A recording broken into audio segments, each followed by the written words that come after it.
வணக்கம் நேயர்களே, இன்றைய தினம் நாம் பார்க்க இருப்பது இன்வெஸ்டிங் இன் மைக்ரோ கேப்ஸ், அதாவது multi cap, micro gap and small cap இல்லையா. ஸோ அதில் மைக்ரோ கேப்பை பொறுத்தவரை நாம் எவ்வளவு முதலீடு செய்யலாம். ஸோ லிமிட் எக்ஸ்போஷர் உங்களுடைய போர்ட்ஃபோலியோவில் 5 to 10% வரலையும் வச்சுக்கலாம். அதுவும் எத்தனை நாளைக்கு அப்படின்னீங்கன்னா 5 to 7 year ஹொரைசனில் பண்ணினா தான் பெட்டராக இருக்கும். ஸோ மைக்ரோ கேப்பில் நம்ம எப்படி இருக்கணும்னா, you have to see the business of the company and invest. So அதனால் இப்போ பார்த்தீங்கன்னா லேட்டஸ்ட்டாக security exchange board of India ஒரு காஷன் கொடுத்துருக்காரு மியூச்சுவல் ஃபண்ட்ஸுக்கு. என்னென்னா, investing heavily in micro cap companies சரியான விதத்தில் நல்லதில்லை.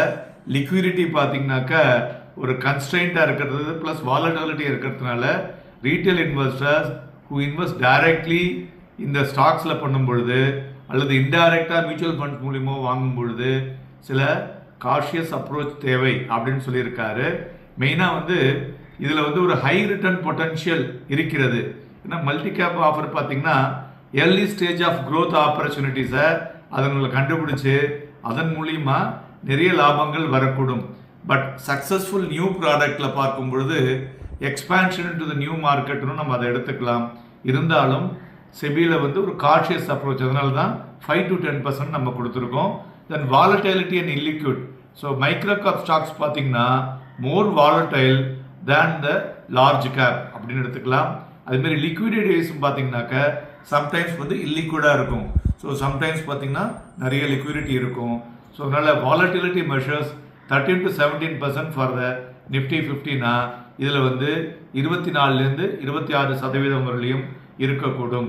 ஸோ அதனால் ட்ரேடிங் வால்யூம்ஸ் ஒரு ஹை இம்பேக்ட் காசை நமக்கு காசு பண்ணக்கூடும். ஸோ அதனால் அதையும் நம்ம பார்க்க வேண்டும். ஸோ அது உங்களுக்கு சரியாக தவறா அப்படிங்கிறதையும் நம்ம பார்க்க வேண்டும். இன்வெஸ்டர்ஸுக்கு இது எந்த அளவுக்கு உங்களுடைய ரிஸ்க் அப்படைட்டை உங்களால் தாங்க முடியும். ஸோ அதனால் நீங்கள் அதை எடுத்துக்கலாமா அப்படிங்கிறதையும் பார்க்க வேண்டும். அடுத்தது டியூ டிலிஜென்ஸ். இந்த கம்பெனியை பற்றியான விஷயங்கள் சொன்னேன் இல்லையா, அதனுடைய வியாபாரம் என்ன பண்ணுறாங்க அப்படிங்கிறது அது ரொம்ப கிரிட்டிக்கலானது.